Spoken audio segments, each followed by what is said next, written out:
story time about why you should be careful about who you go on vacation with. So a little background information, I was 18 years old and a senior in high school, and I had planned to go on a vacation to Barcelona in Europe with my best friend Kayla and this other girl Megan. Now, we didn't know Megan too well, but we were still friends with her. But I'm not gonna lie, the red flags started before we even left to go to Barcelona. Because as we were booking this trip, Kayla and I wanted to keep a smaller budget because we were going to be leaving for college when we got back. But Megan was not having it at all. She wanted to spend what seemed like every single last penny on this trip. But thankfully, we ended up compromising on a cheap Airbnb in the middle of Budapest. Well, fast forward to whenever we all land in Spain. So we go to the bar and we meet these two British guys. One's name was Will, and he was hanging around with Kayla and I. Then the other one, who we're gonna call Harry, he was chatting it up with Megan. Keep in mind, Megan has a boyfriend. So before we left, the guys asked for our Instagram, and Kayla and I said no, they respected it. But Megan, on the other hand, was giving out her socials. Now, initially, we weren't judging her because you can be friends with guys and have a boyfriend. Next night, we decided to hit the clubs again because literally every night there was crazy. We meet these guys. They were super cool, and one's name was Rylan and the other one's name was Ellis. Rylan was hitting on Megan, and Ellis was totally into me, which I didn't mind because he was so cute. And while we're all hanging out, Megan has the audacity to turn to me and be like, oh my god, I would totally do the nasty with Ellis if I didn't have a boyfriend. Meanwhile, she knew that I was interested in him. Anyways, so the rest of the night, Ellis and I basically spent it together. We exchanged socials, and Megan was super drunk, so we ended up going home. And then Megan decides to call her man while she's in the bed with Kayla, and we all sleep in one room so we can hear everything that the other person's doing. And then she starts having phone, you know what, with her man while she's in the bed with Kayla. And she's taking nude pics of herself and sending them while she's in the bed. Kayla felt extremely uncomfortable. Anyways, fast forward to the next day. Ellis and I hang out again, and we ended up kissing at the end of the night. And Megan was blackout drunk again, but this time on the way home, not only had she been flirting with so many guys, but she was trying to get with Ellis right in front of me. We ended up going to their apartments afterward, and literally, Megan invites him into bed with her. He didn't get into bed with her, but I was so pissed off. Like, you have a boyfriend, and also you're trying to steal some guy that you know that I like. Kayla and I were furious, so we just decided to go and walk home. Fast forward the next day, Megan wakes up and she can't remember anything that happened the day before. After this, the vibe was just awful, but Kayla and I tried to ignore it, and I'm pretty sure that Megan had no idea that there was a bad vibe. Like, I'm pretty sure that she thought nothing she did was wrong. Anyway, so we go to this beach party thing, and Megan was in charge of booking the beach party, right? Kayla and I gave her money to book tickets that was unlimited drinking. What did she do? She did not book the unlimited drinking package. She booked the regular one. Anyway, so Megan starts flirting with this 30-year-old man, and that's whenever Kayla and I decide, okay, we're gonna go walk around because we're not staying here for this. Like, this is our vacation too. Anyways, we make our way back over to Megan, and she looks pissed. She was so mad that we weren't staying with her while she talked to this old man, and we were like, we never even let you out of our sight. Like, we were barely 10 feet away from you, but we're sorry. She was like, yeah, it's the least that you can do after your behavior. And I'm like, what the fuck?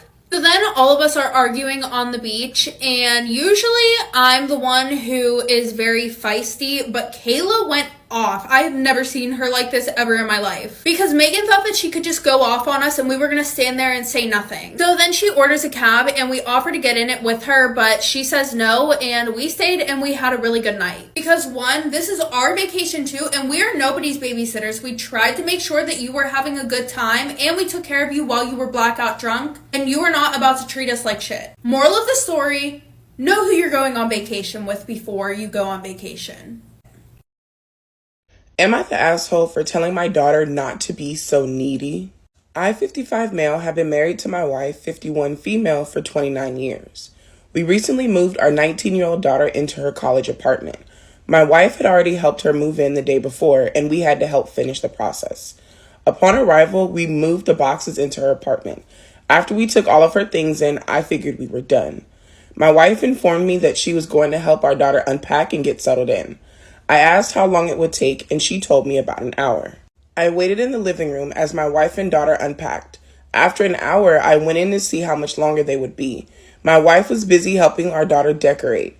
I politely said that our daughter didn't need help with decorating. How the fuck you gonna tell me not to help my child decorate her college apartment. You better go back to the fucking living room and have a seat in a cold one. Like, what the fuck? Sir, no.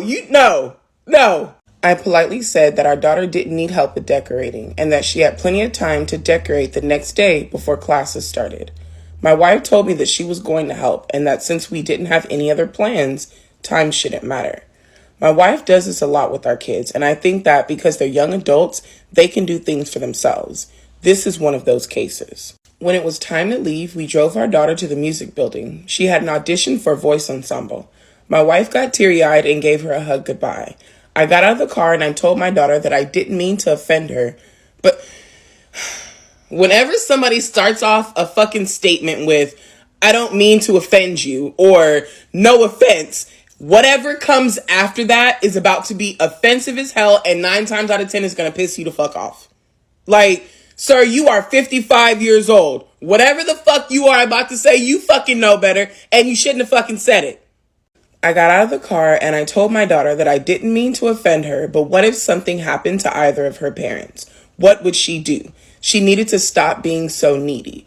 My daughter got mad and said that I ruined everything. My wife yelled at me and said that she wished I hadn't even come. I walked away. Finally, I got in the car and we drove home in silence. Am I the asshole?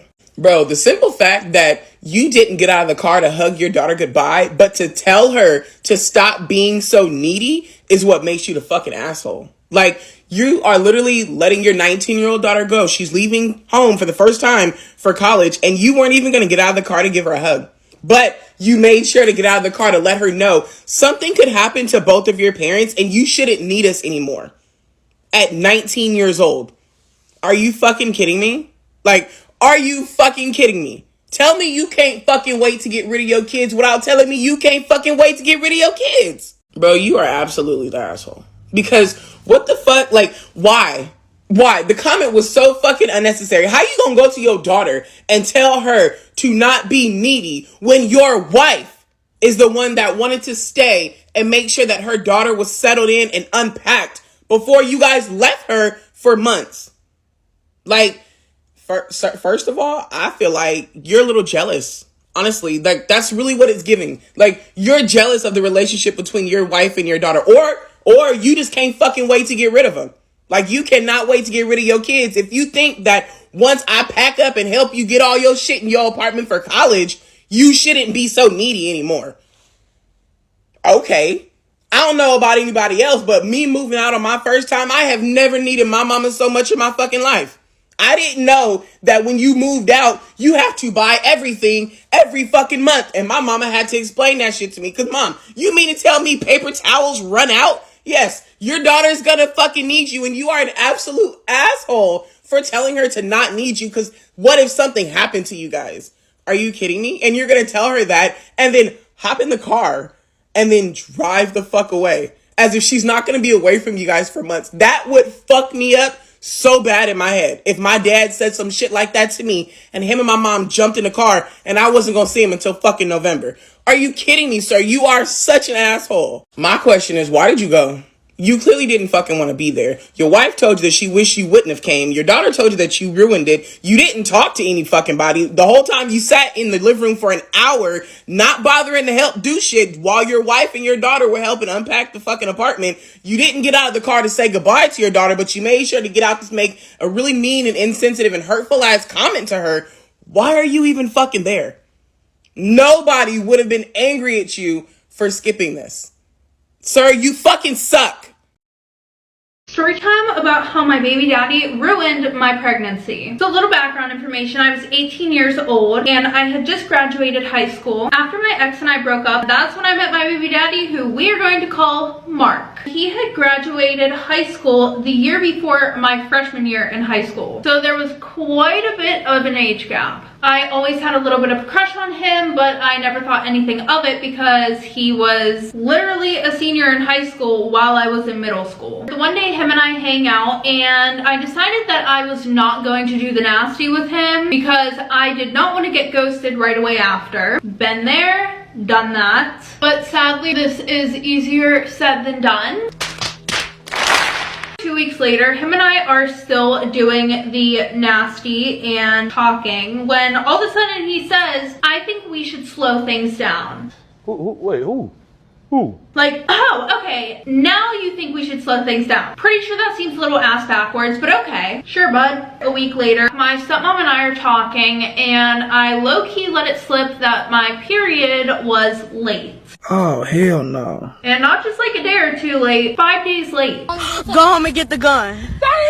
So, you know, we stop at the nearest convenience store and we pick up a pregnancy test. I take the test, and then she gave me a hug, reassuring me that everything was gonna be okay. All I could do was cry because, as I said earlier, I'm only 18 years old. I just graduated high school. I felt like all of those plans that I had for myself in the future were just ripped out of my hands, crumpled up, thrown in the trash, and lit on fire. So my parents end up taking me to Mark's house. I show him the pregnancy test, and all of a sudden he starts freaking out. So then he tells me it's up to me whether I want to keep it or not. Like, yeah, I know. And we start to Google where I can go to get an abortion, because guess what? Just guess. Where do I live? Texas. And what was my luck? Texas had just overturned Roe v. Wade the week before.